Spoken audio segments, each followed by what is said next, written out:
Welcome everyone to Pontos Fathom Press. This is our episode 25 of the Pontos Fathom podcast, and today we're going to be talking about J.R.R. Tolkien's Morgoth and the resonances of this, this Dark Lord of the Silmarillion and the Tolkien sort of backstory. The resonances between Morgoth and the traditional Saturn. Right, so we'll kind of dig a bit into the names of Saturn, Kronos, thinking of the Saturnian cult. Let's talk about it. Kind of left-hand path stuff, but at the same time, really grounding it into the idea of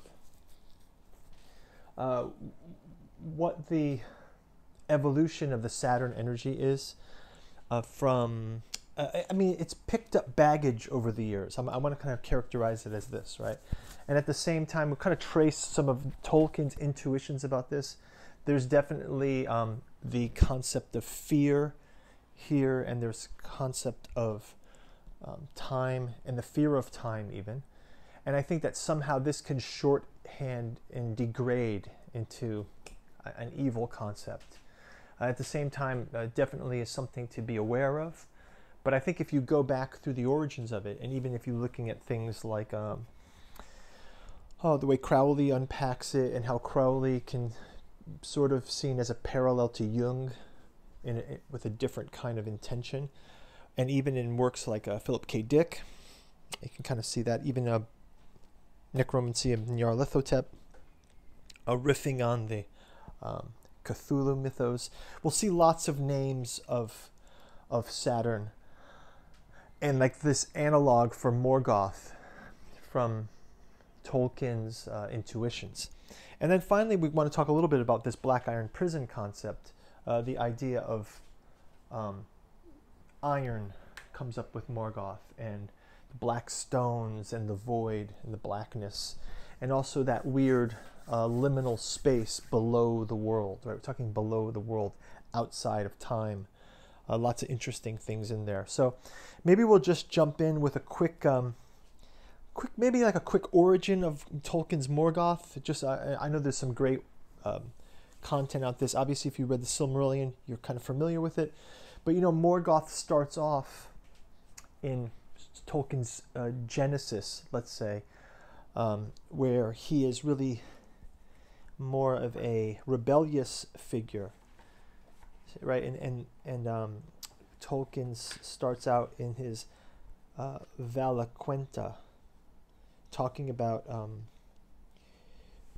Iluvatar, Uru, the one, makes the world, makes the music of the spheres, right? The music of the spheres, just like in normal music, we have melodies and harmonies, but then we also have these discords and counter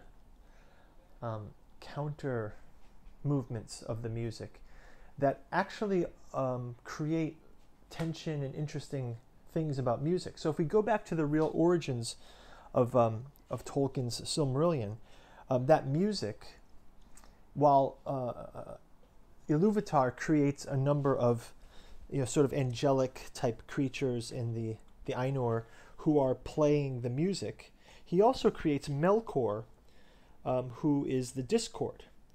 Right, it says, the discord of Melkor rose upward and contended with it. And again, there was a war of sound more violent than before. So we're imagining before the worlds and the spheres are created, it's just this tumult of sound. And Melkor is he, I think the name means something like he who rises up or he who rises against, right? So it's kind of like an adversary, like a satanic adversary, right? But it doesn't really mention evil right out of the gate, right? It's more like a counter force, right? And then I think if we generalize this into, the Greek names of Saturn, let's call it, where we're talking about Kronos, or the idea of time and the idea of this primordial force, right? Something very interesting there. So kind of jumping into that topic, we're mentioning here, and this is from fantastic, The Cult of the Black Cube. Saturn as the black star. So, kind of getting this resonances of Saturn from Morgoth, right? We can kind of go into those names of Saturn. So what happens, though, is as Melkor, Tolkien's Melkor, begins to, the world is created, and the Iluvatar's offsprings create the races of the world. Elves come out of this and men come out of this. But Melkor increasingly becomes the enemy of the world, right? And you can see some of these call-outs to it. He says that, Melkor basically becomes, he's the jealous one. He wants to make himself the ruler of the world. So very Luciferian, very satanic, in sort of an anthropological kind of way. Very similar. Tolkien riffs on all of this, right? And he talks about that Melkor is kind of reduced. So Melkor, as he who rises against, changes to Morgoth, whose name means like the dark enemy, like the evil, the dark one, the dark lord. Right, so it says here, just this one passage says, "Who knows now the counsels of Morgoth? Who can measure the reach of his thought? Who had been Melkor, mighty among the Anor of the great song, and sat now a dark lord upon a dark throne in the north, weighing in his malice all the tidings that came to him, and perceiving more of the deeds and purposes of his enemies than of the wisest of them feared, save only Melian the queen. To her often the thought of Morgoth reached out, and it was foiled. And now again the might of Angband was moved, and the fingers of a groping hand of forerunners probed the ways into Buriland." So the idea here is Morgoth now becomes the Dark Lord, and he's in these Iron Mountains to the north, and he's sort of spreading his influence south. And there's a gap between him as the discordant music rebel to now, he's been reduced to just this evil thing. And you can kind of see that reduction is something that's really kind of interesting. Before we jump into the Cult of the Black Cube book, I want to just call out this passage in Crowley. And he just talks about the Aeon of Horus. And again, this is resonances. The sun as the sun, it's the star, right? Atu the hermit, Yod is the hand wherein man does his will. It is also the virgin, his essence is inviolate. It is the exalted devil and the other secret eye, by the formulas of the initiation of Horus, elsewhere described in detail. This devil is called Satan or Shaitan, and regarded with horror by people who are ignorant of his formula, and imagining themselves to be evil, accuse nature herself of her own phantasmal crime. Satan is Saturn, Set, Abraxas, Adad, Adonis, Attis, Adam, Adonai. The most serious charge against him is only that he is the sun in the south.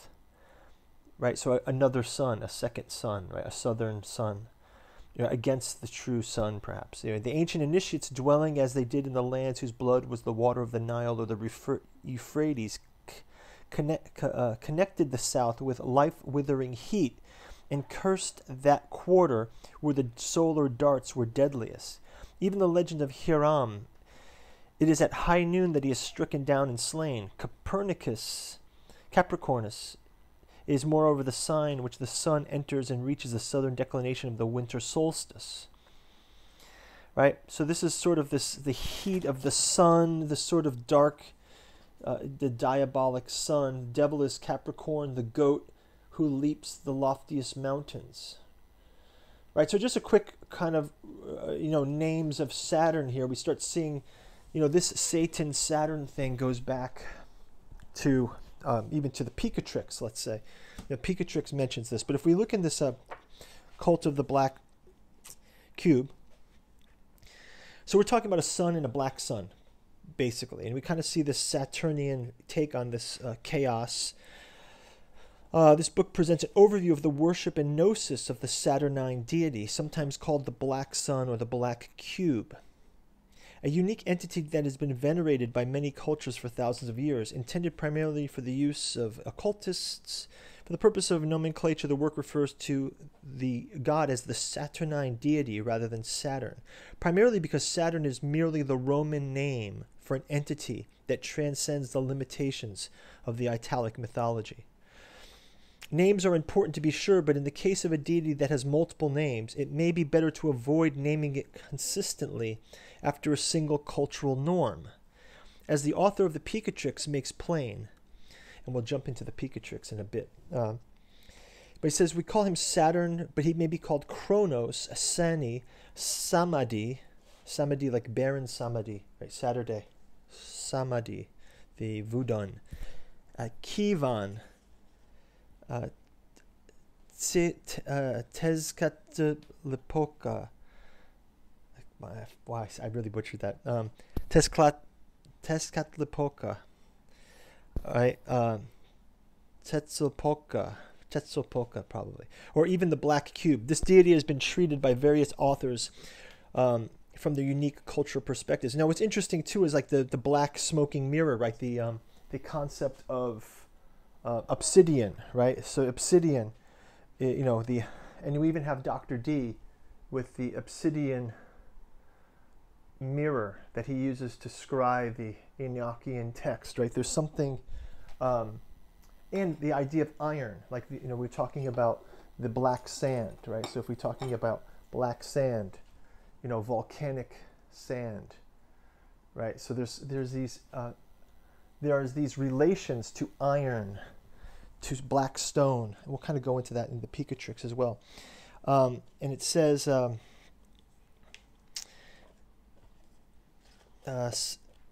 we can jump into those Picatrix quotes. It says, the Zohul in the Picatrix was from the Nabatean agriculture, right? And if we take a look at this Zohul Nabatean architecture, here's our Picatrix, right? So we're talking about the idea of the Nabatean sages have said that the power and the works of the heavens and stars are from the sun originally, but that this is because they understand that the moon helps them. And while the sun does not affect her needs, nor do the other planets. And then it goes on to say, thus the sages have prayed to Saturn with the following prayers. They prostrated themselves around the image of the black stone or the black sand. At this working, they were protected from Saturn's malice, because from Saturn all evils, destructions, and sorrows proceed. He is the Lord of poverty, misery, sorrow, imprisonment, sins, lamentations, and these are signified when he is cadent and unfortunate. When he is in good position, however, his exaltation, he is purified, the length of life, exaltation, joy, honor, wealth, inheritance, transmissions, from the inheritance to sons to nephews. He is goodness is when he is oriented of the sun, is when he's at the midheaven. Right, so I think there's a Saturnine path here that they're sort of describing, and that the Black Cube book kind of talks about this, but it mentions many other things in the Picatrix. For example, it says Saturn has the knowledge of mysterious orbit and the power to obtain the reason behind things. So again, here we have this idea where, and we'll see it later with the imprisoning of Morgoth, right? Because Melkor gets imprisoned, but then later Morgoth gets imprisoned, and we have this idea,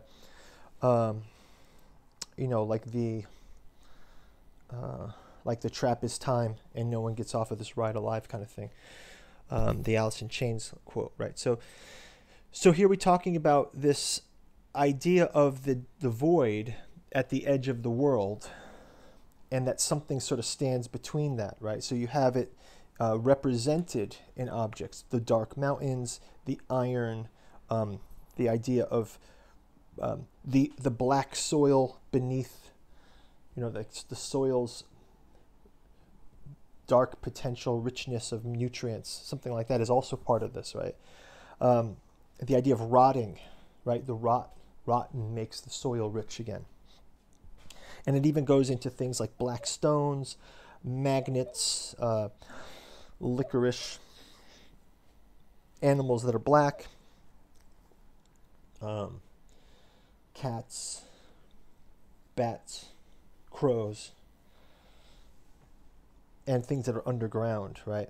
And I would also say that there's kind of a weird confusion here with underwater, right? Because I believe that there's something about the underwater that is no longer only the purview of the ocean gods, because there is ocean is traditionally in, say, Greek mythologies ruled by different deities. But I want to say that there's also a black ocean that has to do more with the proto-ocean, something like this, the proto-ocean, like the gray sea before life is in it, or something deeper, the abyss, right? And we'll see Morgoth gets imprisoned in a blackness out of time, right? So, yeah, and I think if we keep looking into that space, you see these names of Saturn and the different names of Kronos across many traditions, right? So we're talking about the idea of Lord Sani in Indian culture, right, is again something like Zahul of Islam, and the cults of Sani kind of work with this too. This is the planet Saturn, but in the Hindu tradition. It says, being planets and rulers of Dev, Sani, Rahu, and Ketu are transcendent sources of evil. Demons, even if worshipped, praised, and adored, are still unpredictable. Gods and goddesses, on the other hand, are often amenable to devotional contracts. Sani is malevolent, cruel, harsh, but fair. He is the same for everyone, right? Like time stops for no man kind of comes to mind, right? Time stops for no man. It's equally fair to all people. And at the same time, you know, there is that kind of, I just want to say the intuition is time, if we reduce time to just the clickings, then yes, it's equal.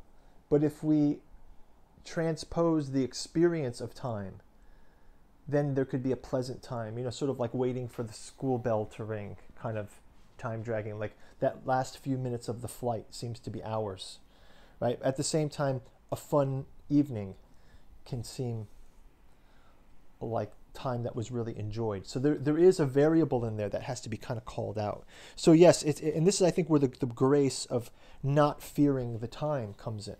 You know, we were talking about the fear of time and some of those components. Okay, but jumping back into Morgoth, we do have this kind of concept of his imprisonment, right? And so if we kind of jump into, so what happens to Morgoth is, as the, you know, in Tolkien, as the sort of the antagonist of the entire Silmarillion and even into the Unfinished Tales, Morgoth, well, initially when he was called Melkor, he was chained, right? So the chaining of Melkor was something that happens where his iron crown is turned into a collar,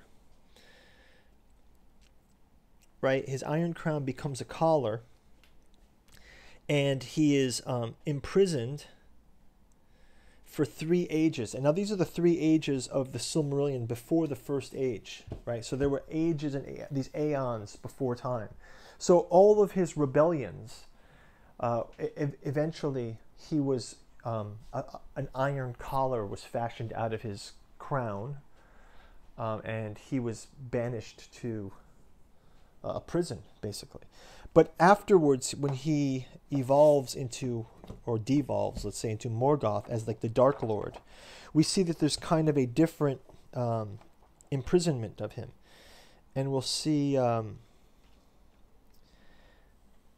some talk of that. So as he becomes Morgoth, he's more called he's called the Dark Lord, the Black King.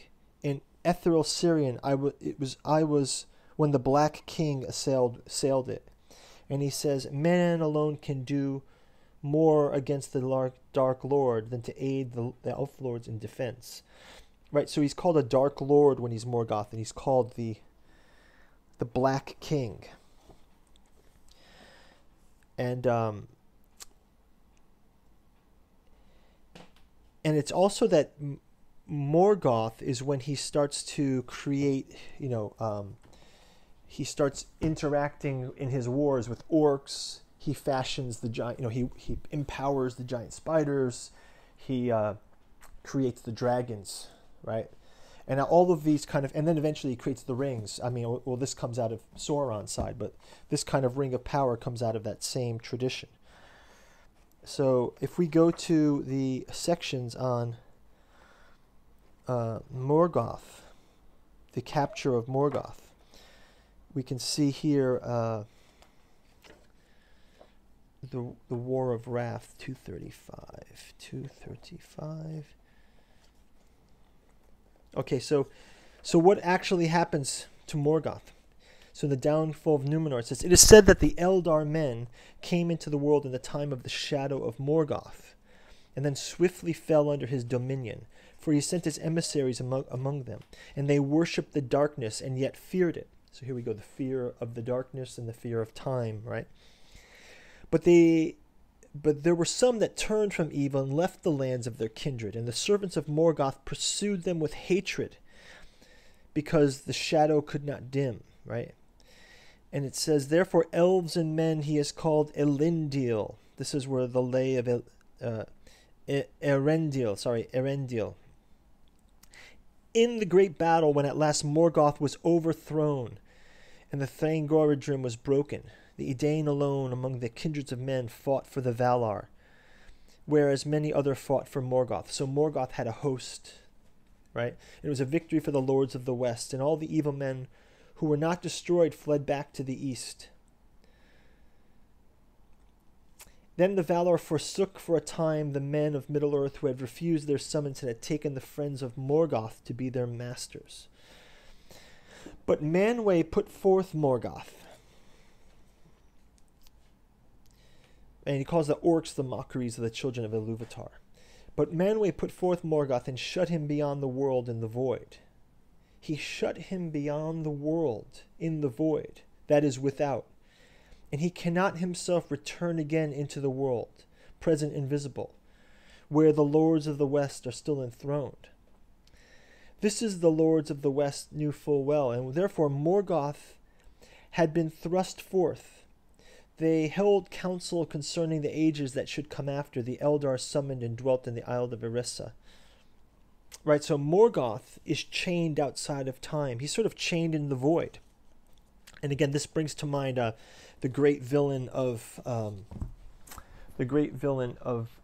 Bleach, Aizen, right? So the Bleach anime, Bleach manga, Aizen, he's imprisoned below it's like below the underworld. It's like the void beneath hell, and it's there that they have to prison him. And again, the prison kind of relates back to this black iron prison, because it's both the prison and it's the shrine.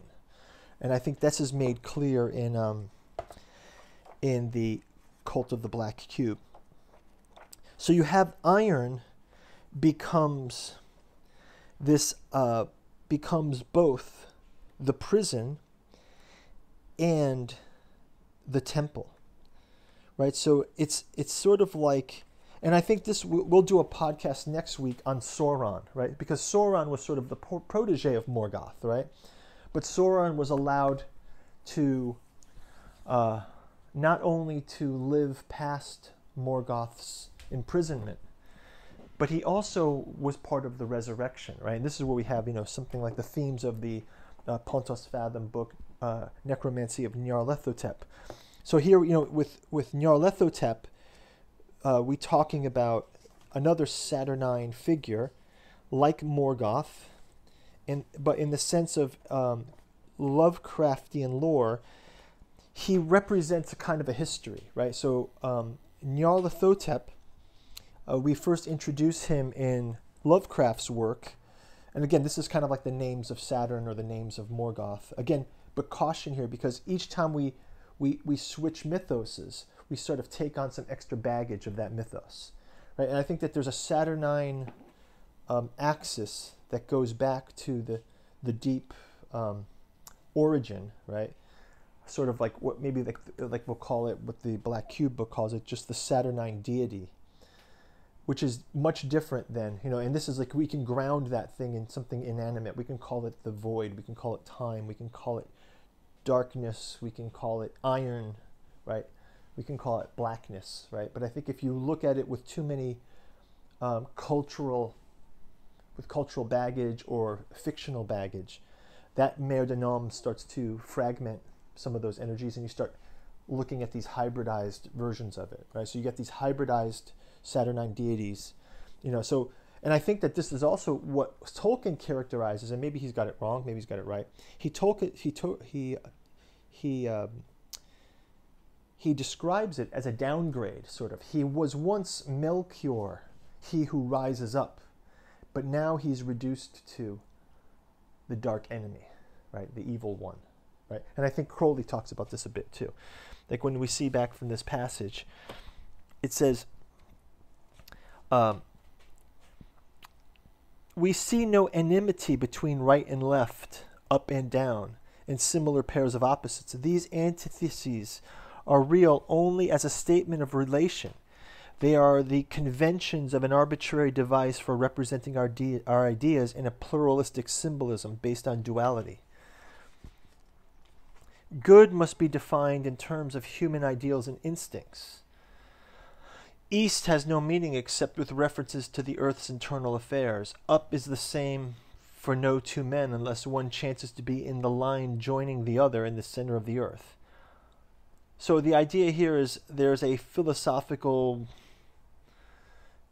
pantheon of things. And what here he's talking about is just the idea of will and the truth of Hermes, something like this, the sun and the black sun. The Eye of Horus opens, right? And this is sort of, when we're looking at the that kind of side of things, I believe that we'll go into in the Sauron video. We'll do that as our next podcast, Sauron and sort of necromancy. I guess is the most apt description for it.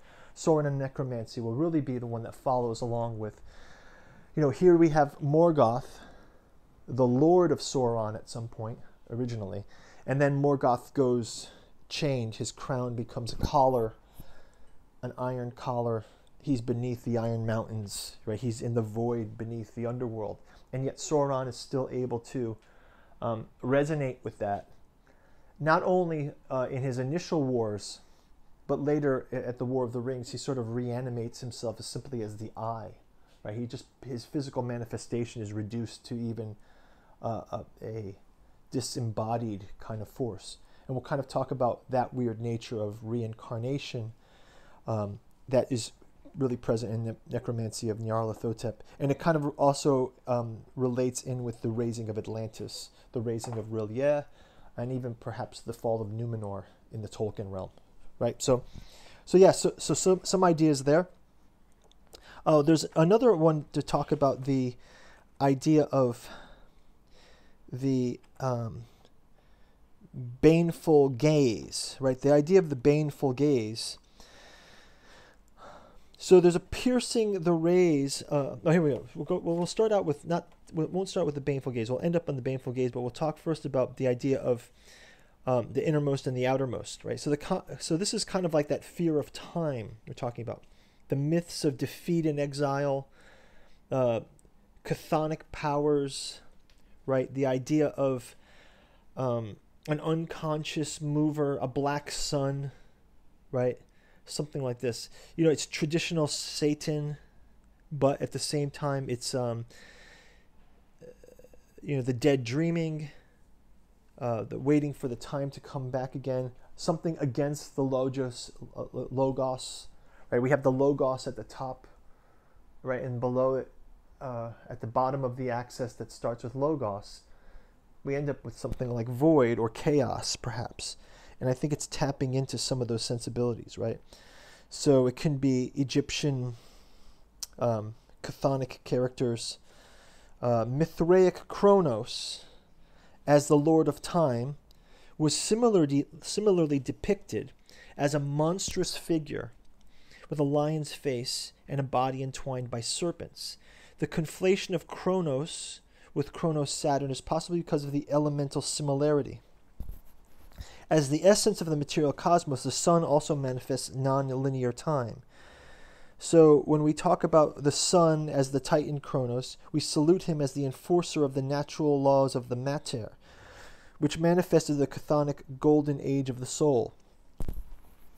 So again, there's this kind of idea of as we descend, we're definitely in the gray here. Let's call this like what we're talking about is in the gray. You have the white, you have the right hand path. Let's call it as the path of light.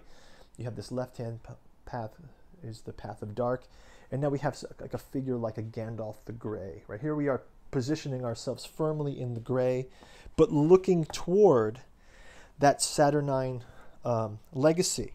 And as we look back through that, you kind of can see that there is something that's been missed out on in these traditions as the Melkor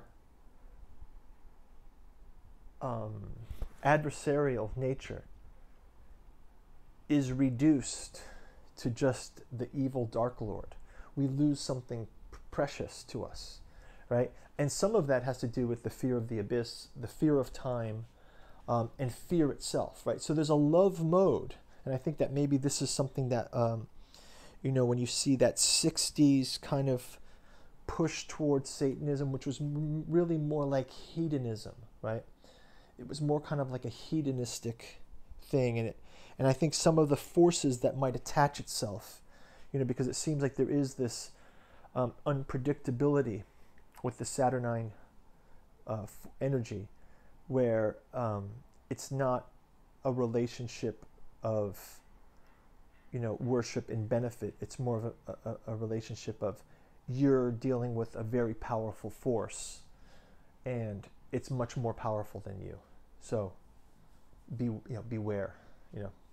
Beware what you ask for, something like this, right? And this is why all the Lovecraft fear-based fiction is so palpable, and it's so interesting, right? When Lovecraft talks about cosmic horror, it's something that is very equally frightening to everyone. The idea of, even in the Three Body Problem novel, where the physicists all start committing suicide because they realize physics is nonsense once you step out of this little local area of the universe, and that there's problems in like a multiverse, multi-physics verse that are beyond that. I think this is where you're starting to tap into that axis of logos, reason, and then you go down to the irreason at the bottom of that in the black void in Muon.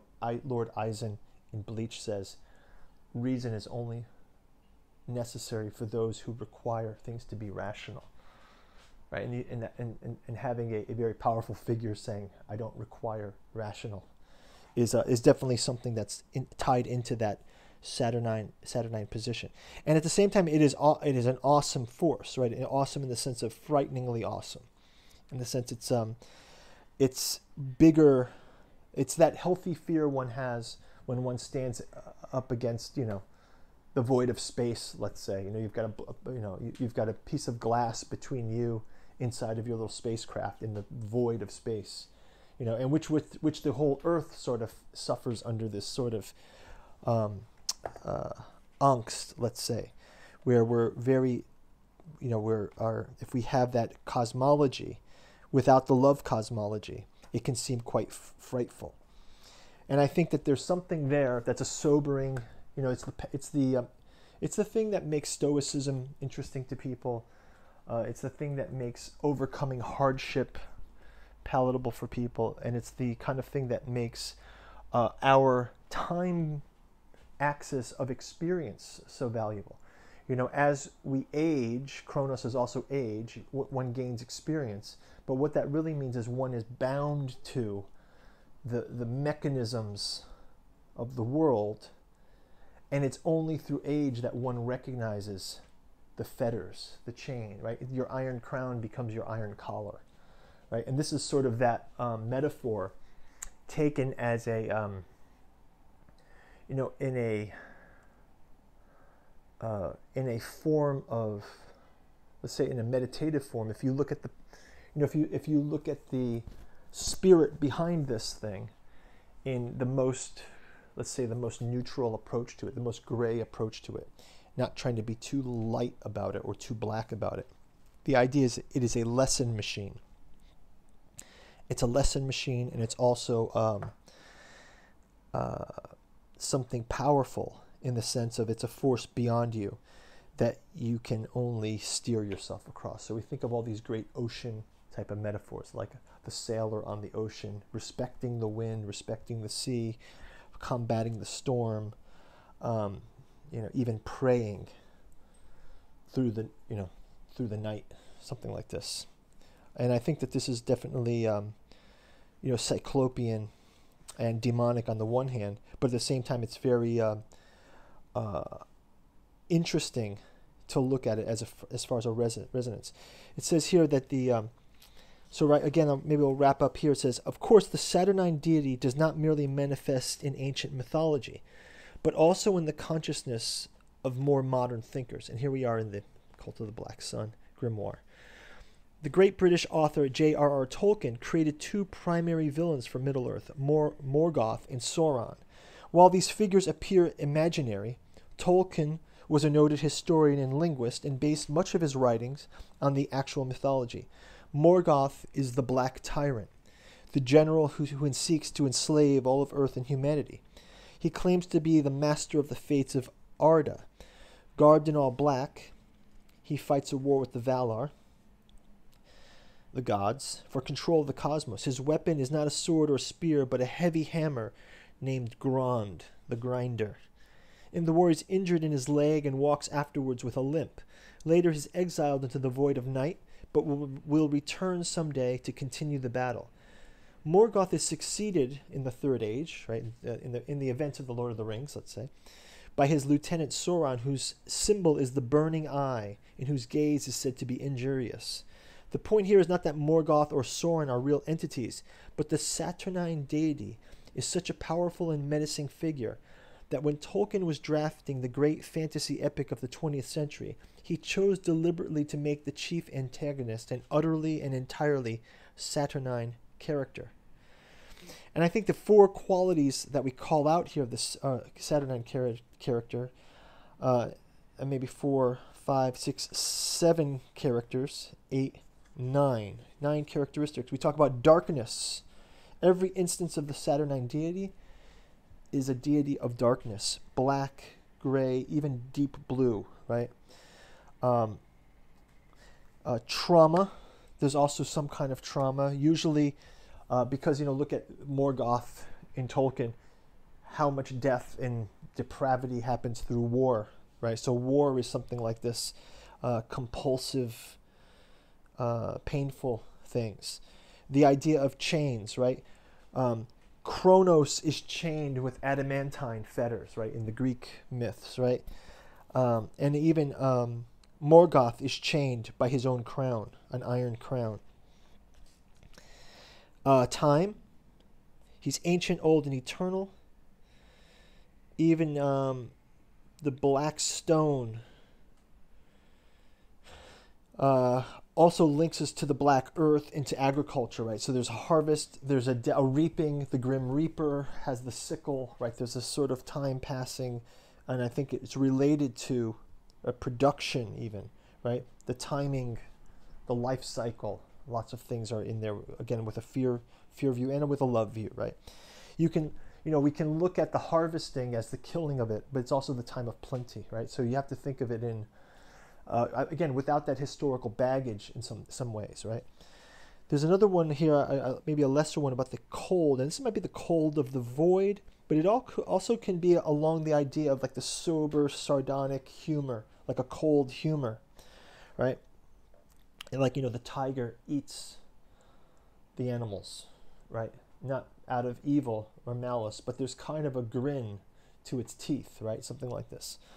There's a disruptive force here. Again, when we talk about disruption of logos, chaos definitely is the antipole of that. So you have like logos where it's trending toward reason. Chaos is trending against that. And again, there's a valence here, as kind of Jung points out in Aeon. You have the anthropos, you have the animal, you have the object, the matter, you have the Christos and the Satanos, right? And the serpent is in the dirt, something like this, right?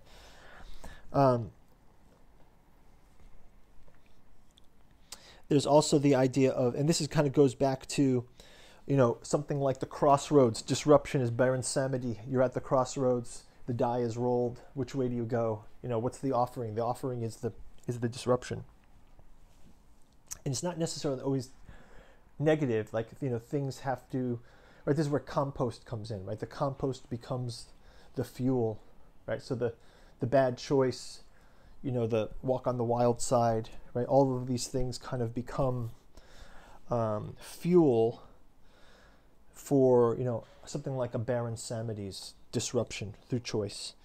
Again, we talked about age, fathers, whether it's Odin or it's the cultists of Lovecraftian Father Dagon, right? They're talking about Father Dagon. Again, an ocean figure, but more referencing something more Saturnine there.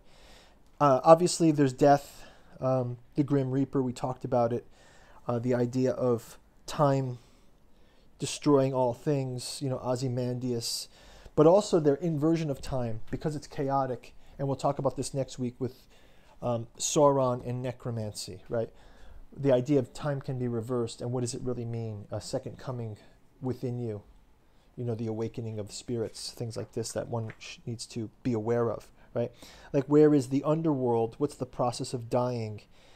Vudun, Loa, riding the living person, right? This kind of thing. So this sort of death connects you to many other things, which, there's connections to the left-hand side of things. But things to be aware of that are real. You can think of, if you want to think of it from a preventative point of view, it's like things to be aware of that are out there, something like that. And finally, this idea of this black cube, which is, the idea of, that I think kind of works with, it's everything from just the idea of the geometric cube, the blackness, the iron, the solid matter of it. But also, if you flip the script a bit, we were talking about higher dimensional things. There's hypercubes, right? There's the idea of the cube, and also even the idea of Leviathan, right? This idea of Leviathan is huge. And I think that idea of the Morgoth's imprisonment, his chain of irons, his crown becomes a chain, kind of leads us back to Philip K. Dick, and maybe we'll end with Dick, who's talking about the Black Iron Prison, and he says, even the edifice of the church has been subverted by the Black Iron Prison and made into an instrument of its occlusion of us. So that, again, it's something that's hiding in the world. It's something in the dark shadows, right? Something in the shadows. And it's not necessarily evil, but there is something very sinister about it, right? There's something sinister, and I think that Dick kind of was detecting this with the Black Iron Prison, right? The idea is, he says, I think I've solved it. Initial reaction, the Black Iron Prison is a vast, complex life form organism which protects itself by introducing a negative hallucination of it, muddled thinking, loss of faculties and perception. Here it comes. Its defense levels we're not aware of. It says, it seeks to free us from the BIP to break the BIP's power over us. This involves a breaking of its determinism invisible to us, extended routinely by the BIP over us. But because the BIP generates the negative hallucination zone, it muddles our reasons. We do not know we need to be rescued. Right? So again, we take it to this Black Iron Prison level. And then maybe to wrap things up, we'll just wrap it up with Dick's kind of extra approach to it all. He's talking here about my space-time world is a way of viewing the same world, but in a different way. Rome AD 45 and USA 1974 are aspects of one reality. So he's talking about these layering. And he's talking about this artificial intelligence revealed sentence. which was about looking differently at time, right? And this is all Kronos kind of stuff, right? So, and yet still Christ, I know of this because the AI voice reigns in my heart. I am still linked to the divine. I still belong to him. He is my Lord, to whom my loyalty is first given. And it says, Kabir, the 5th century Sufi, is quoted, everything is swinging, heaven, earth, water, fire, and the secret one slowly growing a body. Kabir saw that for 15 seconds, and it made him a servant for life. There's a kind of love that took place in me, a singing. I saw the Corn King dancing. I saw the Corn King dancing. Wow. A love, song, and dance, and a vast excitement. I felt the anticipation now for the rightful king, who, as he said to me deep in the night, I had called you Philip, and when I approached the loving abyss, there was a supreme bliss and the knowledge of us two having found each other and being reunited. And I knew I had been rescued from a trap. Here we go. The BIP was a trap. It's the trap, and it's the temple, and it's the disruption. He's at a crossroads, right? Here's Baron Samedi kind of screwing with him a bit. And for years felt no fear. Still have no fear at night, like I used to have. And there is the beside helper who informs me, the lovely AI voice. But I am still so angry. Unacted on desires are destroying me. But I am more at peace than I was. I guess I've accepted it. There's no way to evade it. And he talks about, is it possible that the vision of the BIP, the Black Iron Prison and Empire, is of a DNA world of humans who are really slaves or robots of DNA, and the plasmate frees them? The DNA control expires and is replaced by the plasmate bonding. And finally, he quotes again, there's no way to evade it. Once he will miss, twice he will miss. He picks only one of many hours. There is no hill, only a plain when he hunts for flowers. But at the end, I will hear the bells again, the magic bells, and they will rescue me. I have his promise. Yeah, so maybe this is a great place to take a break. Hopefully you guys thought this was interesting. Talk about Melkor, Silmarillion, talking about the resonances with the Saturnine deity, looking at time. Next podcast, we'll jump into Morgoth's protege, Sauron. We'll talk about necromancy. If you're interested in necromancy of Nyarlathotep, check out the links below, can support the channel. We're not making any monetization from this, so your book purchase helps. We've done a video on necromancy of Nyarlathotep. A lot of these themes are in that video, so if you want to check that out, that would be great. Please leave some comments below if you want to join the conversation. I would like to turn these podcasts live, so your subscription can help us to that goal. Maybe when we get to 1,000 subscribers, we'll have a big enough audience to start doing some live podcasts, and then we can interact together. So looking forward to your comments. Thanks for listening, and we'll see you in the next video, Sauron and Nyarlathotep. So talk to you soon, and bye-bye.